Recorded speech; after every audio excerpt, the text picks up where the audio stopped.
All right, welcome back. Standard 10, part 3. So, right after this is your test. I promise this time. Right after this is your test. So, let's get going. Most of these have to do with babies. I know it's a bit of a bummer one. SIDS is sudden infant distress syndrome, sometimes called crib death.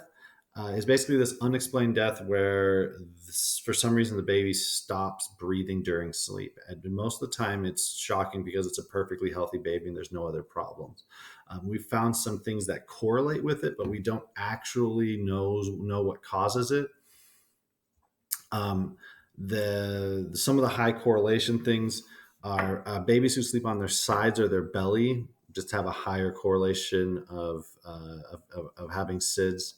And then also, when we do autopsies, we find that there's problems in the brain stems and areas of breathing and arousal from sleep. So pons and a little bit of the medulla as well. And so those, it seems like there might be a miscoordination between waking up and activating and switching over to how the respiratory system needs to work. And then the baby passes away because it stops breathing. Yeah.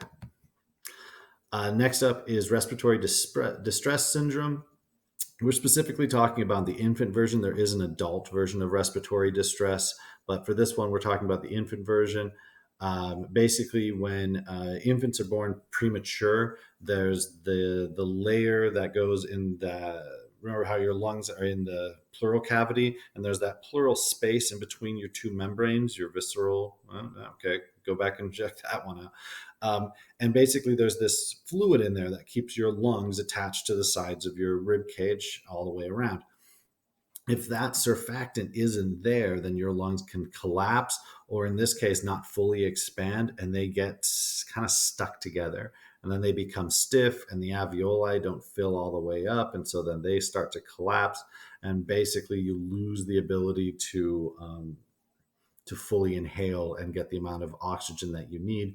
So they treat it with O2 incubation, and then they actually inject surfactant into that area to try to get the lungs to fully expand.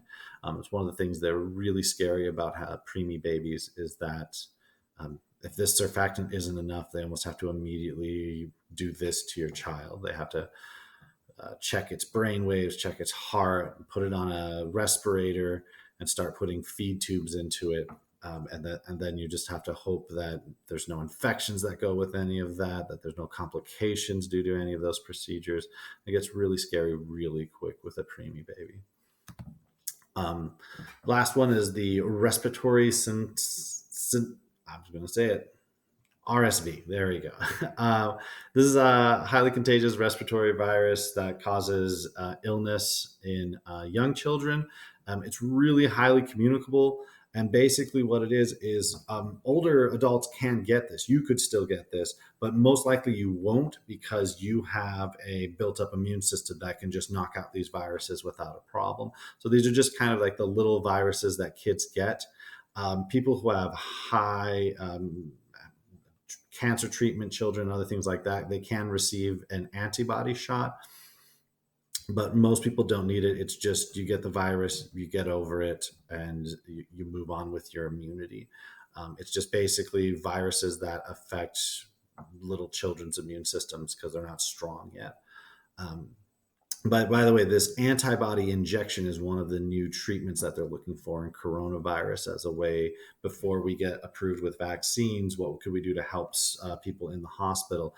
And they're talking about they're trying to find people who've already cured themselves of coronavirus, and they're going to go in and steal their antibodies and inject them into people who are fighting coronavirus to give their immune system a boost. So just kind of an interesting treatment that we're stealing from other respiratory illnesses to help out in this pandemic. All right, get the pass off done, and then there's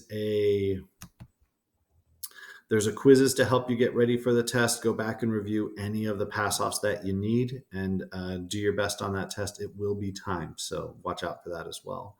It'll be over an hour. You'll have plenty of time. All right, go get it, guys. Bye.